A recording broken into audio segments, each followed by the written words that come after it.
रद्द झालेलं राजकीय आरक्षण याच्यावरून बरेचसे काही आंदोलन सुरू आहेत, आरोप प्रत्यारोप सुरू आहेत। इतिहास म्हणून सांगतो,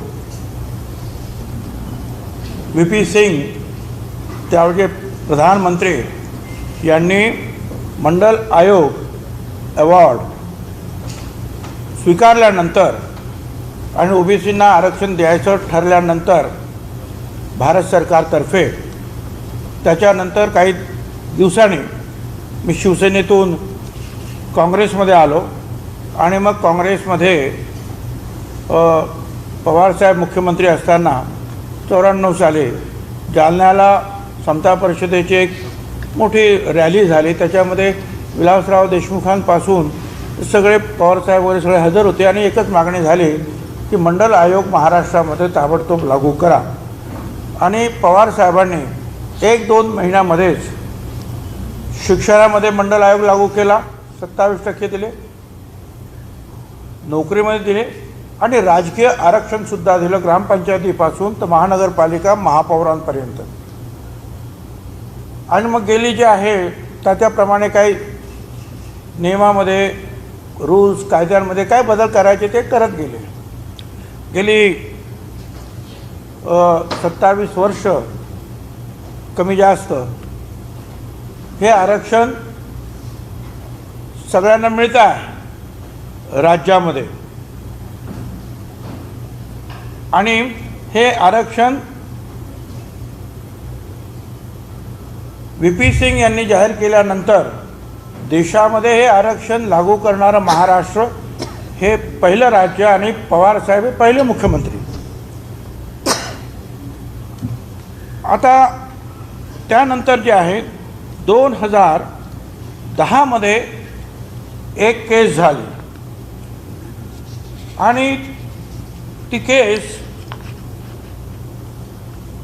के कृष्णमूर्ती म्हणून प्रसिद्ध आहे, 5 सुप्रीम कोर्टाच्या जजेस त्यांच्या बेंच समोर ती केस होती।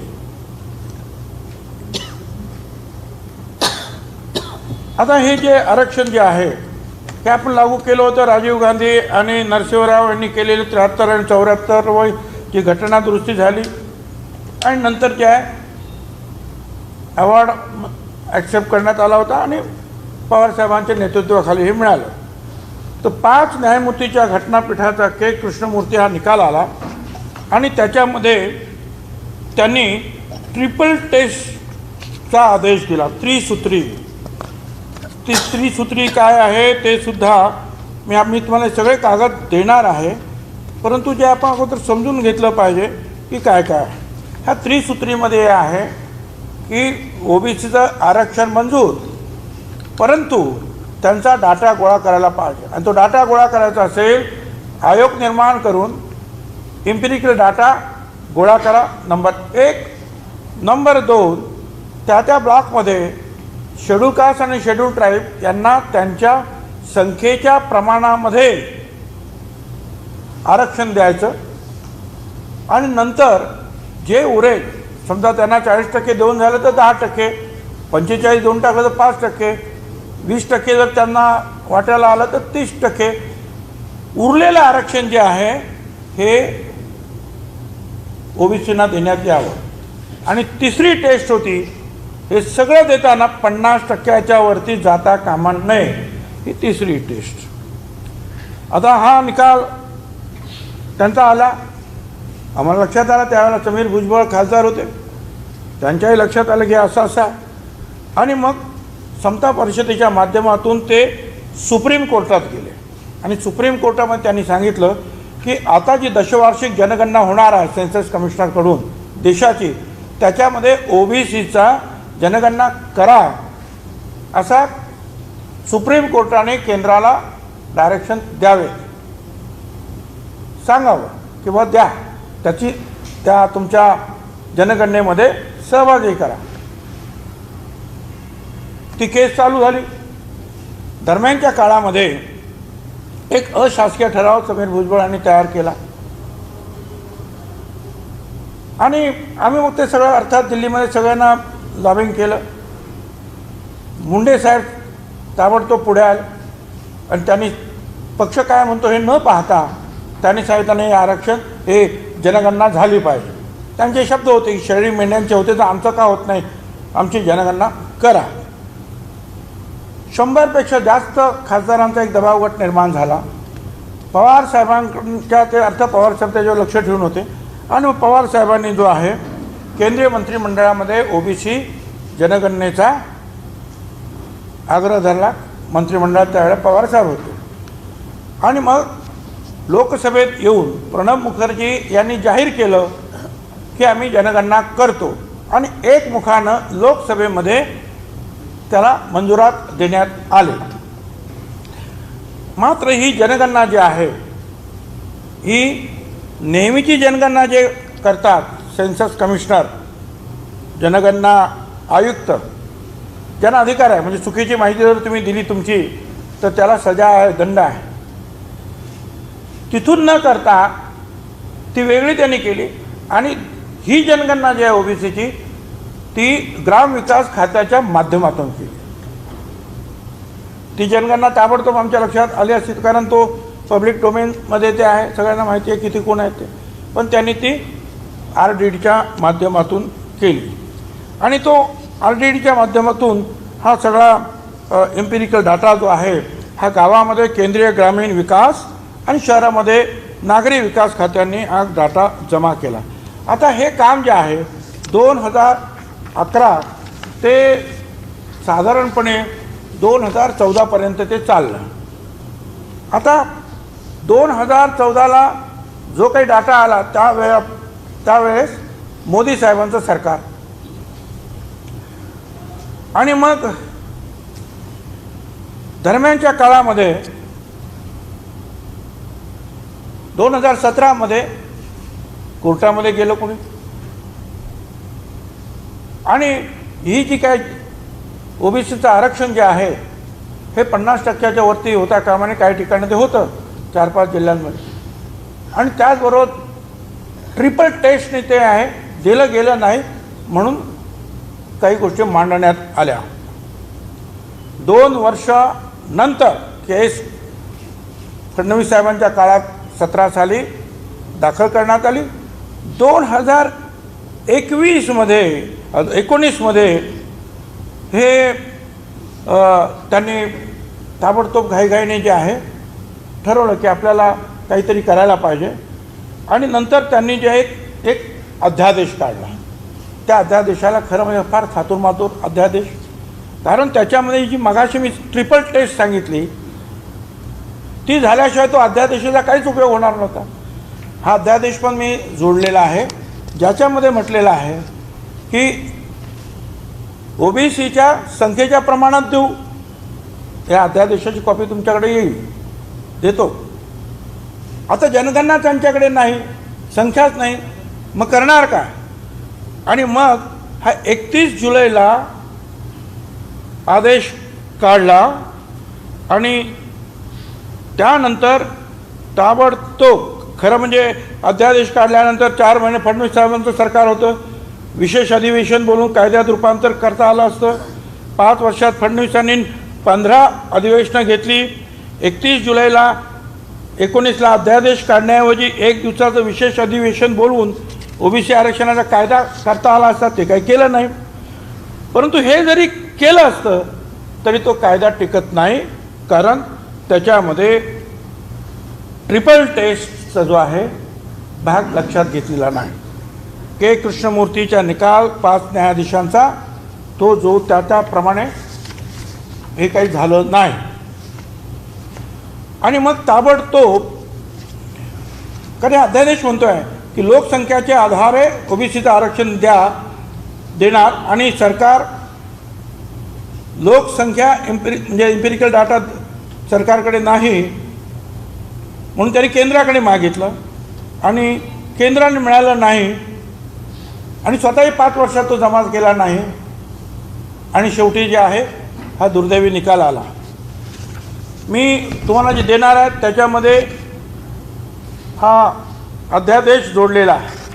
शेवटच्या सेकंड लास्ट पॅरेग्राफमध्ये तुम्हाला दिसेल की त्याच्यामध्ये संख्येच्या प्रमाणात देऊ म्हणून सांगितलं. हे त्यांनी, आणि ट्रिपल टेस्ट म्हणजे काय हे सुद्धा आम्ही तुम्हाला सांगितलेलं आहे. 31 जुलैला हा अध्यादेश झाल्याबरोबर 1 ऑगस्टला दुसऱ्या दिवशी फडणवीस साहेबांनी जे आहे पत्र लिहिले आहे नीती आयोगाला की आम्हाला हे सगळं जे आहे ताबडतोब पाहिजे आहे. Therefore, I request you to kindly direct the concerned officials to share the whole unit level data of Maharashtra containing only geographical caste category, caste name असं जे आहे त्यांनी म्हटलं, म्हणजे डाटा हा आमच्याकडे द्या असं त्यांनी दुसऱ्या दिवशी ताबडतोब नीती आयोगाचे राजीव कुमार व्हाईस चेअरमन यांना लिहिलं. ताबडतोब नंतर 24 सप्टेंबरला सेक्रेटरी असीम गुप्ता यांनी joint secretary ministry of social justice यांना पत्र लिहिलं की हा डाटा तुमच्याकडे आहे, तुम्ही द्या. कारण रजिस्ट्रार जनरल जो आहे सेन्सस कमिशनचे रजिस्ट्रार जनरल त्यांनासुद्धा त्यांनी लिहिलं की हा डाटा तुम्ही आम्हाला द्या. पण रजिस्ट्रार जनरलने सांगितलं की हा डाटा जो आहे त्याने असं म्हटलं की द SECC म्हणजे social economic census caste census data excluding the religion and caste data has been finalised and published by MORD and MOHUPA in 2016. The raw caste data has been handed over by this office to the Minister of Social Justice and Empowerment, who is the nodal ministry for this work. The MOS J&E has informed an expert group has formed the expert group of classification and categorization of caste data and in consultation with the Ministry of Tribal Affairs वगैरे. म्हणजे त्यांचं म्हणणं आम्ही ते social जस्टिसकडे दिलं. Social ह्या सेक्रेटरीनी Vivek Joshi registrar of जनरलला परत लिहिलं की आम्हाला हा डाटा द्या. त्याने सांगितलं ते सोशल जस्टिसकडे दिलेलं आहे. सोशल जस्टिसचे त्यावेळेचे मंत्री होते थावरचंद गेहलोत यांना पंकजाताई मुंडेंनी पत्र लिहिलं. काय लिहिलं? I therefore request you to kindly direct the concerned officials to share the whole unit level data of Maharashtra containing the geographical identification वगैरह वगैरह without this. This will be enable us to calculate district, block and gram panchayat level population of BCC. The data will be kept confidential वगैरे. पुढे त्याने असं म्हटलेलं आहे, Honorable Supreme Court has given us a time period of 8 weeks to intimate information on the caste category wise population for all Jilla Parishad, Panchayat Samiti, Election Commission. Hence, you are requested to expedite. म्हणजे त्यावेळेला त्यांनी सांगितलं 8च आठवडे आहे, तुम्ही आम्हाला हे ताबडतोब द्या. पंकजाताईंनी रामदास आठवलेंना पण ते पत्र लिहिलं, कारण ते राज्यमंत्री होते. हे सगळे पत्र तुम्हाला मिळणार आहे. त्याच्यानंतर इथे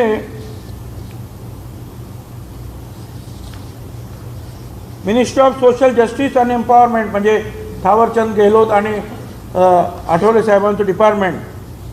I am directed to refer to your email dated so and so on the above mentioned subject and to say that the department is not the nodal agency of the central government for publishing the social economic caste survey. The data is not available with the department. Therefore, you are requested to contact the Registrar General of India directly for getting the desired information. म्हणजे हे म्हणतात registrar जनरलकडे जा. Registrar general म्हणतात social justice डिपार्टमेंटकडे जा. हे असं सगळं चाललेलं आहे. परत त्याच्यापुढे पत्र आहे under secretary government of India ministry of social justice. त्यांनी तेच म्हणाले की in view of the letter of RGI म्हणजे रजिस्ट्रार जनरल, म्हणजे रजिस्ट्रार जनरलने म्हटलं होतं ना की ते नोडल एजन्सी आहेत, ते म्हणतात in view of the above letter of RGI म्हणजे register general of India, this department is not in a position to provide the raw data. देऊ शकतच नाही म्हणून सांगितलं. आता प्रश्न असा आहे की हे सगळं फडणवीस साहेब आणि तुम्ही सगळ्यांनी त्यावेळेला पंकजाताईपासून सगळ्यांनी, एक तर पंकजाताई मुंडे, आता याच्यामध्ये मला तुम्ही सांगा, एक तर 5 वर्ष काही केलं नाही, 17मध्ये केस झाले, 2-3 वर्ष तुमच्या ताब्यात होतं, तुमचा ओबीसीचा आयोग होता, कोविड त्यावेळेला नव्हता, ताबडतोब तुम्हाला करता आलं असतं, पण तुम्ही ते केलं नाही. तुम्ही एकदम 1 जुलै 19पर्यंत थांबला आणि त्यानंतर जो आहे भारत सरकारकडे डाटा मागायला सुरुवात केली.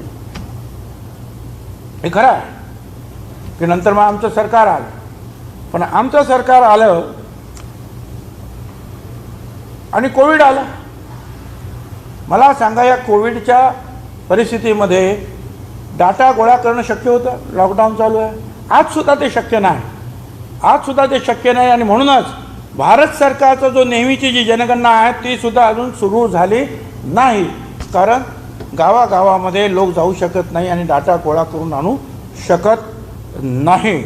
त्यामुळे हा डाटा जो आहे भारत सरकारकडे जो तयार आहे तो आम्हाला द्यावा अशी विनंती फडणवीस साहेबांनी पण केली. आम्ही कोर्टाला सांगितलं की तो डाटा त्यांच्याकडे मागा. कोर्टाने सांगितलं तुम्ही आणि केंद्र सरकार पाहून घ्या, डाटाशिवाय तुम्हाला पुढे जाता येत नाही. आता या डाटा नसल्यामुळे जर निवडणुका जर झाल्या सगळ्या, तर जवळजवळ 55,000 ते 56,000 ओबीसी ग्रामपंचायतीपासून जिल्हा परिषद आणि महापौरांपर्यंत ह्या जागा त्याच्यावर बाधित होणार आहे. आणि हे लक्षात घ्या, ओबीसी म्हणजे कोण आहे? VJNT म्हणजे विमुक्त जाती, भटक्या जमाती आणि ओबीसी अबकड सगळे जो वर्ग, हे सगळे ओबीसी आहे. असं काही समजू नका की फक्त 2-3 जाती मोठ्या आहेत. हे सगळ्या जवळजवळ 450-500 जाती आहेत. या सगळ्यांना मिळणारं जे आरक्षण होतं, राजकीय आरक्षण, हे जे आहे त्याच्यावर आज बाधा निर्माण झालेली आहे. आमचं म्हणणं असं आहे की आम्ही एक ठरवलं आहे की म्हणजे मुख्यमंत्री, उपमुख्यमंत्री आणि इतर सगळे जे आहेत, अशोक चव्हाण वगैरे, हे सगळे तिथे गेले. मोदी साहेबांना भेटल्यानंतर त्यांनी ही बाजू मांडली. त्यांनासुद्धा कल्पना नव्हती, कारण हा निकाल देशाला लागू झाला, अजून इतर राज्यांना त्याची कल्पना नाही, पण हा लॉ ऑफ द लँड झाला हा निकाल. कारण 3 जजेसचं बेंच यांनी तो निकाल दिला. त्याच्यामुळे बिहार, उत्तर प्रदेश, मध्य प्रदेश, राजस्थान, जिथे जिथे हे आरक्षण आहे तिथे तिथे ते बाधित होणार आहे. त्यामुळे एकट्या महाराष्ट्राचा प्रश्न नाही, हा देशाचा प्रश्न आहे. मोदी साहेबांनी ते मांडण्यात आल्यानंतर त्यांना सुद्धा नाही म्हटलं तर आश्चर्य वाटलं असं सांगतात मुख्यमंत्री वगैरे. आता प्रश्न असा आहे की आम्ही पुन्हा सुप्रीम कोर्टात जाणार, फक्त एकच गोष्ट घेऊन की हा डाटा आम्हाला द्यावा, अशा प्रकारे सुप्रीम कोर्टानं भारत सरकारला सांगावं. भारत सरकारला सांगावं की हा डाटा त्यांना द्या. याचं कारण आमच्या निवडणुका पुढे आल्या, जवळ आल्या, सुरू झाल्या काही, आणि सुप्रीम कोर्टाने सांगितलं डाटा असल्याशिवाय आरक्षण नाही. त्यामुळे या सगळ्या गोष्टी बाधित होत आहेत. मग इलेक्शन पुढे तरी ढकला, किंवा हा निर्णय जो आहे हा 2-4 वर्षाकरता तहकूब करा, तोपर्यंत कोविड गेल्यानंतर आम्ही हा डाटा गोळा करून देऊ. नाहीपेक्षा जर केंद्रांकडून तो आला ताबडतोब, तर आजच तो प्रश्न 8 दिवसामध्ये सुटकीसारखा तो प्रश्न सुटणार आहे. त्यामुळे आमचं म्हणणं असं आहे की केंद्रानं हा डाटा द्यावा. आता या बाबतीमध्ये दुर्दैव असं आहे की आमच्या विरुद्ध BJPचं काही लोक जे आहेत आरोप करत आहेत. मला त्यांचं सांगणं आहे की मी तुमच्या त्या आंदोलनाचं स्वागत करतो की ओबीसीसाठी तुम्ही आंदोलन करा, स्वागत करतो आहे. मागण्या तुम्ही मांडताय, मांडा, आम्ही तुमचं स्वागत करतो. पण आरोप मी काय हे सगळं काय बोलणार नव्हतं. मी पहिल्या दिवशीच तुम्हाला सांगितलं की मी त्यांचं स्वागत करतो आहे. त्यांच्या ज्या दिवशी त्यांचे आंदोलन झालं त्या दिवशी मी हे सुद्धा सांगितलं की मी फडणवीस साहेबांना फोन करून सांगितलं की हा देशाचा प्रश्न आहे, तुम्ही आम्हाला मदत केली पाहिजे, तुम्ही मोदी साहेबांशी बोललं पाहिजे. आमचं तर म्हणणं असं की चला तुम्ही नेतृत्व करा, आम्ही तुमच्या नेतृत्वाखाली येतो मोदी साहेबांकडे, घ्या हा डाटा. तुम्हाला ओबीसीची काळजी आहे, आम्हालाही ओबीसीची काळजी आहे. पण तुम्ही जे त्यावेळेला करू शकलात नाही 5 वर्षामध्ये, वेळ असताना आणि आयोग असताना, ते आम्ही आता आज कोविड चालू असताना आणि परत भारत सरकारनं आणखी कळवलं की हा तुमचा जो डेल्टा प्लस व्हेरियंट नवीन आलेला आहे आणि अतिशय धोकादायक आहे, अशा प्रकारचे जे आहेत ॲडवायझरीज कालच महाराष्ट्र सरकारला भारत सरकारने पाठवलं. त्या निवडणूक घ्यायच्या तरी कशा आता, आणि घेतल्या तरी आरक्षण आम्हाला मिळणार तरी कसं. आणि म्हणून माझी विनंती आहे की ठीक आहे, माझ्या विरोधात आता काय नाव ते बावनकुळे, पंकजाताई, आता चांगली गोष्ट आहे. BJPनं ओबीसी लीडर्स जे आहेत ते आता पुढे केलेले आहेत, ते बोलत आहेत. जरी त्यांच्यावर अन्याय जरी झाला, तिकडं द्या, नका देऊ, अमुक तमुक ह्याचा आता त्याच्यात मी जात नाही, तरीसुद्धा आज त्यांना BJPने पुढे केलेली आहे, चांगली गोष्ट आहे. मी सगळ्यांचं स्वागत करतो आणि त्यांना सांगतो बोला, परंतु आरोप करताना माझ्यावर हे कागदं जे आहेत ही काही खोटी बोलत नाहीत. आणि जनतेलासुद्धा माहिती आहे की कोणी कुणाच्या घरात जाऊन आज डाटा गोळा करू शकत नाही. मागच्या वर्षी तर लॉकडाऊन होताच, मागच्या वर्षीसुद्धा ही गोष्ट शक्य नव्हती, आणि जेव्हा शक्य होती त्यावेळेला तुम्ही ती केली नाही. आता प्रश्न तुम्ही नक्की विचारा, मग आता या निवडणुका लागल्या त्याचं काय. आता निवडणुकीमध्ये लागल्या त्याच्याबद्दल काल मंत्रिमंडळामध्ये चर्चा झाली किंवा आरोग्य खात्याने आमच्यासमोर प्रेझेंटेशन दिलं. डेल्टा प्लस व्हेरियंट जो आहे तो महाराष्ट्रात सुरू झाला जोरात, त्याच्यापासून काळजी घ्या. परत जी संख्या रुग्णांची कमी होती ती आता परत थांबलेली आहे. नाशिकमध्ये आजच मी मीटिंग घेतली VCवर, ते म्हणाले थांबले असं नाही, परत 100-200 वाढायला लागले. आता या अशा परिस्थितीमध्ये सगळ्या मंत्रिमंडळ किंवा निवडणूक होणार कशा आहेत. बंगालमध्ये निवडणूक झाली, तिथे करोना वाढला. परत सुप्रीम कोर्टासहित सगळ्यांनी अनेक लोकांनी त्याच्यावर बोट ठेवलं. आणि आता ह्या निवडणुका कशा घ्यायच्या. त्यावेळेला जे आहे कुंटे साहेब म्हणाले की बा आम्हाला काय विचारण्यात आलं नाही, आणि ही निवडणूक घेणार कशी काय, कोण घेणार, आणि त्याच्यातून करोना वाढला तर करायचं काय. त्याच्या अगोदर त्यांचे काही वर्ग घ्यायचे असतात, कशासाठी निवडणुका घ्या, काय करा वगैरे वगैरे अनेक गोष्टी आहेत, प्रचार कसा करणार, या अनेक गोष्टींमध्ये आज निवडणुका घेता येणं शक्य आहे का, याचा विचार आम्ही सांगितलं तुम्ही करा. आणि त्याप्रमाणे ते बोलत आहेत इलेक्शन कमिशनबरोबर. माझं म्हणणं एवढंच आहे की पुन्हा एकदा की सर्व पक्षांनी आपण एकत्र येऊन हा ओबीसीचा लढा लढला पाहिजे.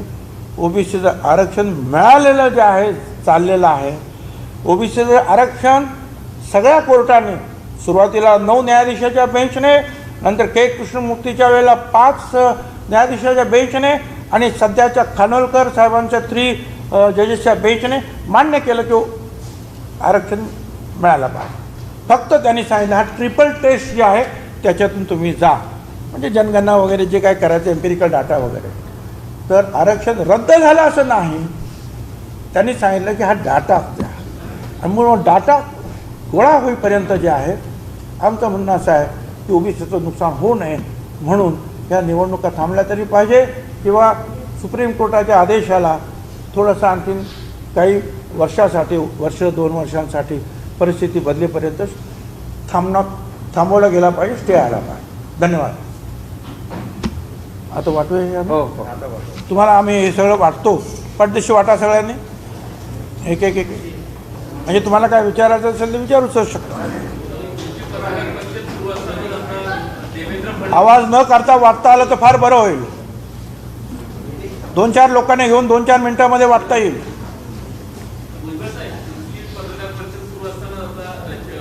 देवेंद्र फडणवीस यांनी त्यांचे जे कार्यकर्ते आहेत त्यामध्ये भाषण करतायत आणि ते म्हणतात की हे ओबीसीचे जे राजकीय आरक्षण जे आहे ते 3 ते 4 महिन्यात पुनर्वसन करेल आणि पुनर्प्रस्तावित करेल मला सत्ता दिली तर. काय ते ओबीसीचं जे राजकीय आरक्षण आहे हा विषय मला या हातात असताना तुम्ही 3 ते 4 महिन्यात हे पूर्ण करता. 5 वर्ष तुमच्या हातात होता. 5 वर्ष तुमच्या हातात होता, केंद्र सरकारच्या हातात होता. आम्ही मागितलेली जनगणना झाली, त्याचा सगळा रिपोर्ट आयताच BJP सरकारच्या हातामध्ये दिल्लीत गेला.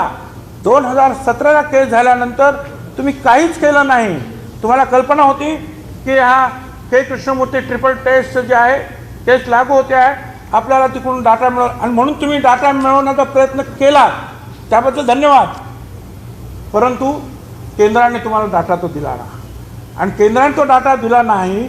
अगोदर तुम्ही जर त्याच्यावर हालचाल केली असती, तुमच्याकडे आयोग होता ना, ताबडतोब 2 महिन्यामध्ये करायचं होतं ना, त्यावेळेला केलं नाही. आणि आता तुम्ही म्हणता की माझ्या हातात त्या 4 महिन्यात करतो. माझं म्हणणं आहे की 4 महिन्यात नाही, तुम्ही 4 दिवसात करू शकता. चला मोदी साहेबांकडे घेऊन या डाटा, आम्ही येतो तुमच्याबरोबर. 4 महिने कशाला पाहिजे तुम्हाला? 4 दिवसात हा डाटा आला, प्रश्न मिटला. एक भाजपने दुसरं सुद्धा असं म्हटलंय की ओपनच्या जागांवरती आम्ही ओबीसी उमेदवार देऊ. तो भाग वेगळा आहे. आमचं म्हणणं आहे की इलेक्शनच थांबवा, असं माझं म्हणणं आहे. इलेक्शन झाल्यानंतर मग काय करायचं व्हायचंच झालं तर काय करायचं तो पक्ष आमचा निर्णय घ्या, आम्ही निर्णय घेऊ ना.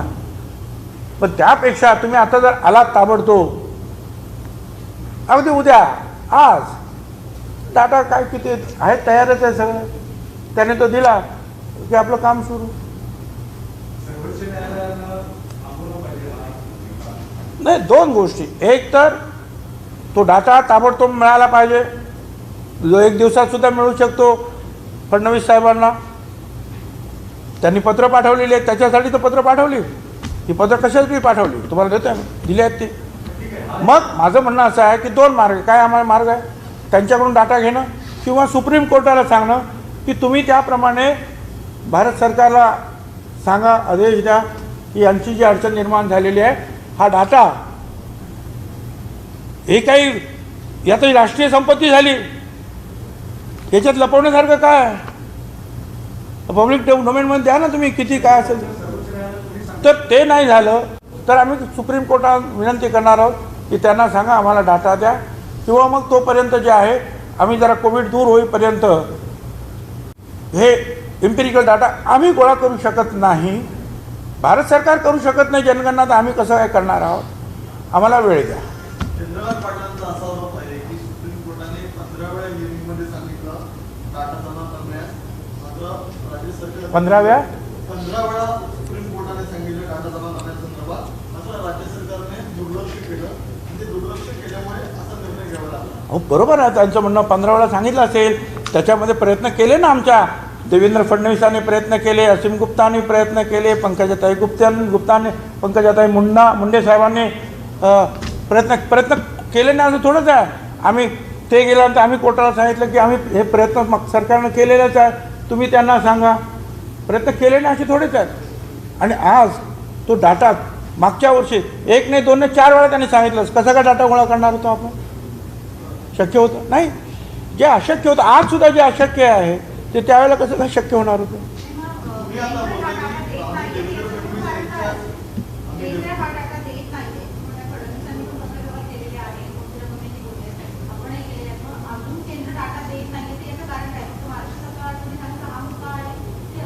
नाही, त्यांच्या लक्षात येते की नाही काय माहिती. हा डाटा जर मिळाला नाही तर सगळ्या देशातील ओबीसीचं आरक्षण जे आहे, राजकीय आरक्षण, हे धोक्यात आलं ना. हे त्यांच्या लक्षात कोणीतरी आणून द्यायला पाहिजे. तसं ते मुख्यमंत्र्यांनी आमच्या सांगितलं त्यांना की माझ्या देशाला लागू झाला आता कायदा. त्यामुळे या बाबतीमध्ये मी फडणवीस साहेबांना स्वतः सांगितलं की तुम्ही ताबडतोब याच्यामध्ये पावलं उचला, कारण तुमच्या राज्यांना, तुमच्या पण सगळ्या ओबीसी जे आहेत तुमच्याबरोबर असलेले सगळ्यांना हा कायदा लागू झाला आता. हे ट्रिपल टेस्टचा आणि सगळा जो आता खानविलकर साहेबांनी जे सांगितलं तोपर्यंत हे सगळं थांबणार आहे. आणि म्हणून मी सांगितलं ताबडतोबीचा उपाय काय, तर त्यांच्याकडून केंद्रातून डाटा घेणं किंवा मग थोडा वेळ देणं. सर तुम्ही म्हटलं की देवेंद्र फडणवीसांनी मध्यस्थी करावी, आम्ही त्यांच्या नेतृत्वामध्ये हो जायला तयार आहे. तयार आहोत. सर तुम्ही स्वतः देवेंद्र फडणवीसांना भेटायला जाणार आहात का किंवा भेटायला मी फोन केला ना काय, आणि त्यांचं तुमचं मी भेटायला गेल्यानंतर ते येणार असतील तर मी रोज सकाळी जाऊन बसायला तयार आहे त्यांच्यावर. मला ओबीसीचं जे आरक्षण टिकवायचं आहे, संपला विषय. आणि या बाबतीमध्ये ते त्यांचं नेतृत्व मान्य आहे, ते म्हणाल त्यावेळेला मी जायला तयार आहे. फोनवर तुम्ही बोललेलोच आहे. त्यांनी सांगा भुजबळ या दाखवा काय करायला पाहिजे, चला मी जातो ताबडतोब इथून उठलो की चाललो. मला याच्यामध्ये अजिबात राजकारण आणायचं नाही. श्रेय सगळं त्यांनी घ्यावं, पण डाटा त्यांनी दिल्लीतून आणावा. सर, भाजप 1000 ठिकाणी आंदोलन करणार आहे आणि पंकजा मुंडे यांचं म्हणणं आहे की सत्ताधारी मंत्र्यांना जे दुसरी मंत्री आहेत सत्ताधारी त्यांनाच आंदोलन करण्याची वेळ आलेली आहे. त्यांना तुमच्यामुळे आली म्हणून आंदोलन करण्याची वेळ. कारण तुम्ही पाठवलेली पत्र, एक नाही 10 पत्र, ती कचऱ्याच्या टोपलीमध्ये केंद्र सरकारने फेकून दिली, तुमच्या पक्षाच्या सरकारनं. त्याच्यामुळे ही वेळ आली. सर, फडणवीसांनी असं देखील सांगितलंय, जिकडे चाह कोण बोलतंय? हां, जिकडे चाह तिकडे राह, आणि या जिकडे चाह तिकडे राह असं देखील म्हटलेलं आहे. आणि त्याच्याचमुळे या सरकारमध्ये त्याची इच्छा नाही आणि म्हणून आरक्षणाचा मुद्दा करत असं देखील म्हणतात. हां, जहा चाह वहाँ राह. म्हणजे तुमच्या मनामध्ये आणि BJPच्या मनामध्ये चाह नाही आहे. कारण तुम्हाला सांगून सुद्धा तुम्ही डाटा तुम्हाला मिळाला नाही तर आम्हाला कसा मिळणार. म्हणजे तुमच्या मनात चाह नाही आहे, म्हणून तुम्हाला राह सापडली नाही, म्हणून आता आंदोलनाच्या राहावर तुम्हाला जावं लागतं आहे.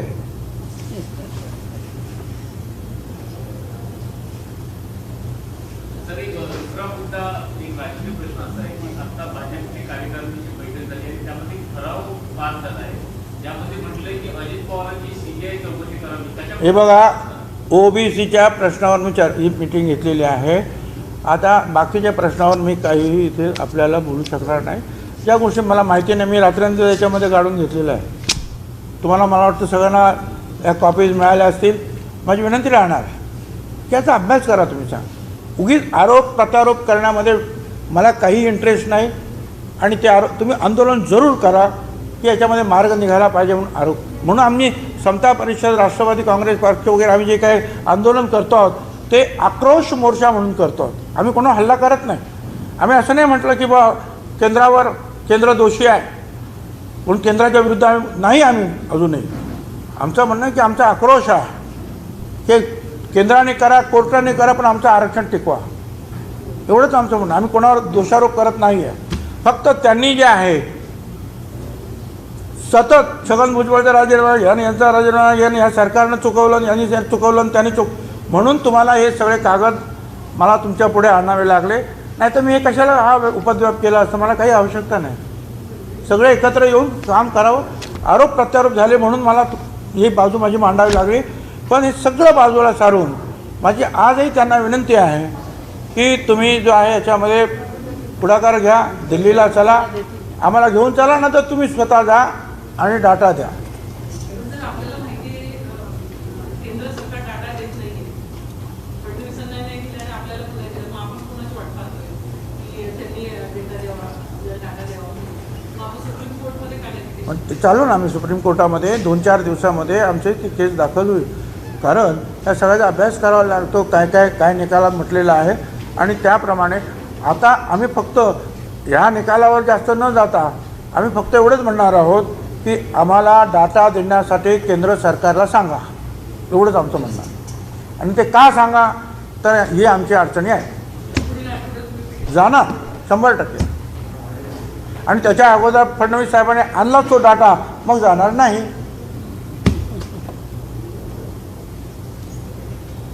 दर्शक, धन्यवाद सगळ्यांना. एक मिनिट, काय? हाँ, हिंदी में किती मिनटं बोलायचं आहे? 5 मिनिट.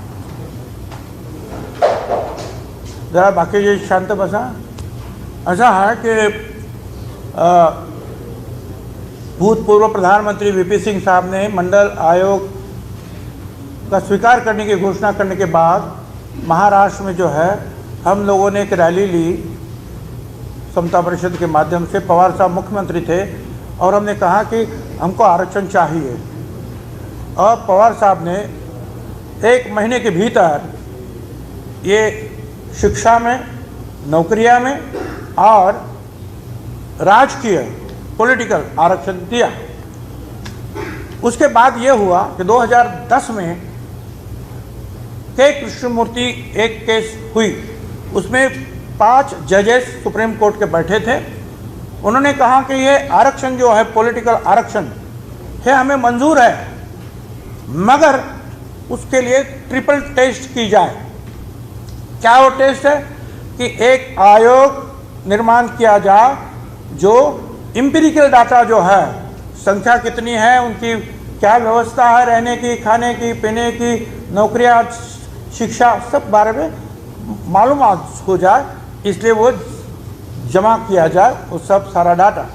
दूसरी टेस्ट क्या है कि हर ब्लॉक में जो है पहले शेड्यूल कास्ट, शेड्यूल ट्राइब, उनकी संख्या के प्रमाण उनका आरक्षण तय किया जाए, और जो बाकी रहेगा वो ओबीसी को दिया जाए। और तीसरी टेस्ट, ये सब जो है 50% के ऊपर नहीं जाना चाहिए। मतलब अगर 40% अगर ट्राइबल, आदिवासी और शेड्यूल कास्ट है तो 10% मिलेगा ओबीसी को, 20% यह है तो 27%, 30% भी मिलेगा। तो ये उन्होंने कहा, मगर इसमें इम्पोर्टेंट क्या था कि डाटा जमा करना। तो इसके लिए जो है हम लोग, समीर भुजबल एमपी थे, मेंबर पार्लियामेंट सांसद थे, हम सब लोग सुप्रीम कोर्ट गए कि अब आने वाला जो जनगणना जो है, सेंसस है, इसमें इस बात को लिया जाए, ऐसा आप भारत सरकार को कहो कि डाटा जमा किया जाए और दिया जाए, ताकि जो है के कृष्णमूर्ति केस जो है उसके बारे में जो ट्रिपल डाटा की जो उनकी जो मांग है वो पूरी हो जाए। साथ साथ समीर भुजबल जी ने क्या किया कि एक अशासकीय प्रस्ताव तैयार किया, मुंडे साहब को साथ लिया। मुंडे साहब ने जो है बिना पार्टी को पूछे, बीजेपी कहा कि नहीं ये होना चाहिए, और फिर वो और हम लोग, फिर जो शरद यादव हो, लालू प्रसाद यादव, दूसरे जो है मुलायम सिंह हो, ममता हो, मायावती हो, इस सब लोगों को मिले और एक 100 MPs का एक प्रभावशाली गठ निर्माण हुआ। पवार साहब ने ये सब देखा। पवार साहब ने मंत्रिमंडल में जाके, वो मंत्री थे भारत सरकार के, उन्होंने कहा कि ये जनगणना होनी चाहिए। प्रणब मुखर्जी साहब ने आकर पार्लियामेंट में कहा कि जनगणना होगी। अब जब जनगणना होगी कहा गया तो हमने सुप्रीम कोर्ट से हमारी केस जो है निकाल दी। जनगणना हुई, मगर हर 10 साल के बाद जो सेंसस कमिश्नर जो जनगणना जो करता है उन्होंने नहीं की। वो जनगणना जो है ग्राम विकास डिपार्टमेंट और शहर विकास डिपार्टमेंट के माध्यम से हुई। अब जब वो हुई तो उसका रिपोर्ट करीबन 2014 में भारत सरकार को मिला। अब 2014 में भारत सरकार, वहाँ मोदी साहब उधर बैठे। 2017 में जो हमारे महाराष्ट्र में 25 साल से आरक्षण लागू था ओबीसी का पॉलिटिकल, उसके ऊपर एक किसने केस डाली कि भाई ये ट्रिपल टेस्ट को नहीं मानता, के मुताबिक नहीं हो रहा है और इसके लिए कुछ किया जाए। फडणवीस साहब जो है मुख्यमंत्री थे, उन्होंने 2 साल तक कुछ नहीं किया। 31 जुलाई 2019 को एक अध्यादेश निकाला उन्होंने, मगर उसमें भी क्या था कि हम ओबीसी के लोक संख्या के जो प्रमाण मानकर उस ढंग से उनको आरक्षण देंगे। अब इसका मतलब है कि जनगणना होनी चाहिए। जब ओबीसी की जनगणना तुम्हारे पास नहीं है तो फिर वो अध्यादेश क्या करेगा काम। वो उनके ध्यान में आया 31 जुलाई को अध्यादेश। 1 अगस्त 19 को उन्होंने तुरंत जो है नीति आयोग को लिखा। वहाँ के सेक्रेटरी थे असीम गुप्ता, उन्होंने लेटर लिखे। पंकजाताई मुंडे वो ग्राम विकास डिपार्टमेंट की मिनिस्टर थी, उन्होंने लेटर लिखे। उन्होंने जो है registrar general of census India उनको लिखा। उन्होंने कहा ये सारा डाटा जो है हमने सोशल जस्टिस डिपार्टमेंट को भेज दिया, उनसे लिया जाए। सोशल जस्टिस को भी लेटर लिखा गया, पंकज मुंडे ने भी लिखा, थावरचंद गहलोत को लिखा, रामदास आठवले को लिखा। उन्होंने कहा कि ये डाटा हम नहीं दे सकते, हमारे पास नहीं है, हम नोडल एजेंसी नहीं है। अब ये जो है ये खेलते रहे, वो डिपार्टमेंट बोले इधर, ए डिपार्टमेंट बोले उधर, डाटा मिला नहीं। अब ये देखिए जब डाटा उनके पास है फिर भी उन्होंने जो इनको दिया नहीं। फडणवीस साहब उनके सारे लोगों ने कोशिश तो की। अच्छा 2-3 साल के पहले से वो केस थी चालू थी, तब उनको कोशिश करना था और वो नहीं दे रहे थे। तब आयोग था, ओबीसी आयोग, कोविड नहीं था, कोरोना नहीं था, वो कर सकते थे, जनगणना नहीं की। अब अंत में जो है वो गए और हम लोग जब आए सत्ता में बैठे और कोविड चालू हो गया। अब मुझे बताइए आयोग भी होता तो क्या जनगणना होती? पॉसिबल नहीं है, अशक्य है। क्योंकि आप देखिए जो 10 वार्षिक, अब 10 साल के बाद जो जनगणना होती है भारत सरकार, वो भी अभी तक शुरू नहीं हो पाई। क्यों? कोविड में कौन किसके घर पर जाएगा और ये डाटा जमा करेगा? तो हम भी कुछ नहीं कर सकते, आज भी नहीं कर सकते हैं, आयोग है नहीं कर सकते हैं। और जब तक ये डाटा नहीं है हमारे पास तब तक ओबीसी का आरक्षण रोका गया है। सिर्फ महाराष्ट्र में नहीं, ये 3 सुप्रीम कोर्ट जज का बेंच का जजमेंट है, ये पूरे देश को लागू हो गया, लॉ ऑफ द लैंड हो गया। अब सिर्फ महाराष्ट्र में जहां जहां ये पॉलिटिकल आरक्षण होगा वहां ओबीसी को आरक्षण नहीं मिलेगा जब तक ट्रिपल टेस्ट पूरा नहीं होता। और ट्रिपल टेस्ट में महत्वपूर्ण क्या है? डाटा, एम्पिरिकल डाटा, डाटा जो केंद्र सरकार के पास है। तो अब मुख्यमंत्री हमारे ठाकरे साहब, अजीत दादा पवार, अशोक चौहान साहब गए थे, मोदी साहब को उन्होंने बताया, वो सारे कागजात दिए और उन्होंने कहा कि डाटा दे दो। मोदी साहब को शायद कान पे एक बात नहीं गई थी, उनको भी कहते हैं कि वो भी अचरज से देखते रहे कि क्या होगा ये।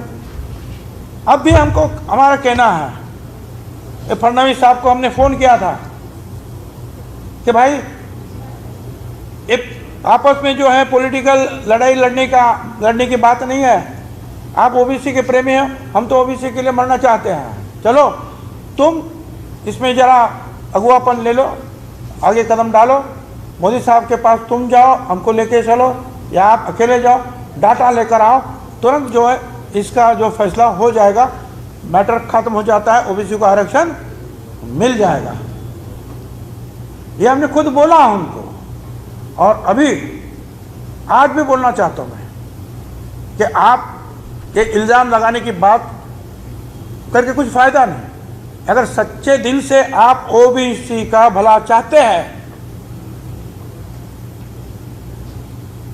तो इस आरक्षण को बचाने के लिए ये डाटा लाना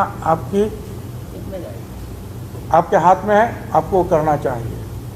हमने तो जो है तब 94 में 1994 में वीपी सिंह साहब ने जब मंडल आयोग एक्सेप्ट किया, मान लिया, तभी पवार साहब के से गुजारिश की थी कि महाराष्ट्र में लागू किया जाए।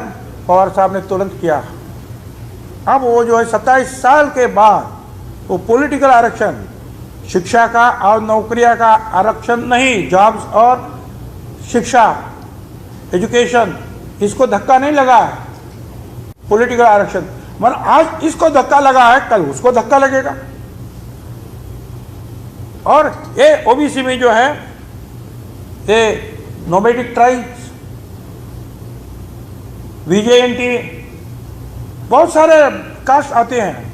कल मैंने गिना करीबन सारे जो छोटे छोटे कास्ट जो है करीबन 500 कास्ट जातियां है जिसको ये आरक्षण जो है 27% पॉलिटिक्स में मिल गया है। क्योंकि 54% जनता ओबीसी की है देश में, ये समझा गया है और उसके हिसाब से उसका आधा 27% जो है आरक्षण दिया गया है। तो हम चाहते हैं कि भाई एक दूसरे के ऊपर जो है कीचड़ उछालने से कुछ फ़ायदा नहीं है, या तो आप चलो या तो हम तो अभी सुप्रीम कोर्ट में फिर से जा रहे हैं और सुप्रीम कोर्ट को सिर्फ इतनी रिक्वेस्ट कर रहे हैं कि आप साहब भारत सरकार को आदेश दे दो कि डाटा जो हमको मिले, ताकि जो है ओबीसी का सिर्फ एक महाराष्ट्र में 56,000 जगह जो है ग्राम पंचायत से लेकर मेयर महापौर तक, जिला परिषद के अध्यक्ष,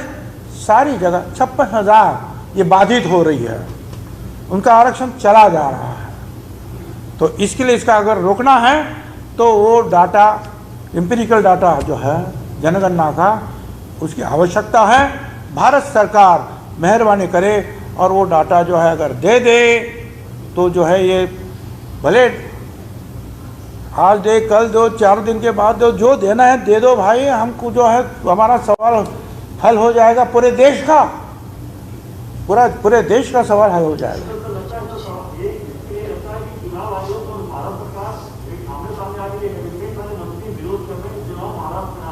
नहीं, अभी बात यह है, कल कैबिनेट का मीटिंग हुई, मंत्रिमंडल की मीटिंग हुई, उसके पहले जो है हमारी चर्चा के पहले जो है ये जो मेरा हेल्थ डिपार्टमेंट है, उन्होंने कहा कि एक कोरोना बाधित संख्या जो है कम होती थी, अब वो रुक गई है, कम नहीं हो रही है, बल्कि थोड़ा फिर से बढ़ रही है।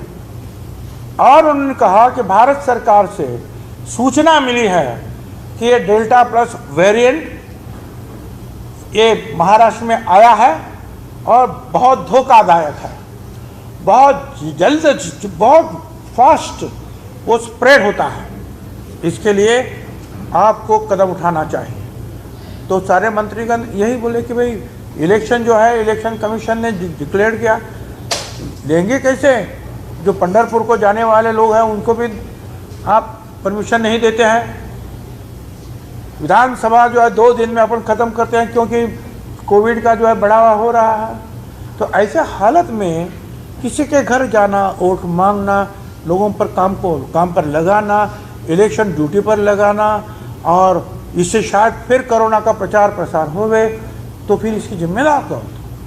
तो इसके लिए इलेक्शन को कोई डरता नहीं है, मगर सारे ग्राम पंचायत से लेकर बहुत सारे इलेक्शन जो है 6-6, 8-8 महीने अगले साल तक जो है आगे ढकेल दिए हैं। तो फिर ये इलेक्शन काहे के लिए?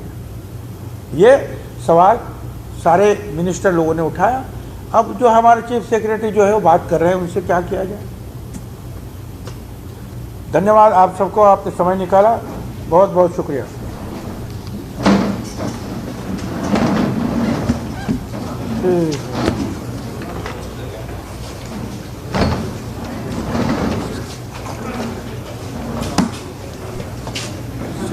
कोर्टामध्ये आपण जसं म्हणाला सरकार म्हणून पिटिशन दाखल करताना केंद्र सरकारला आदेश द्या, केंद्र सरकारला डेटा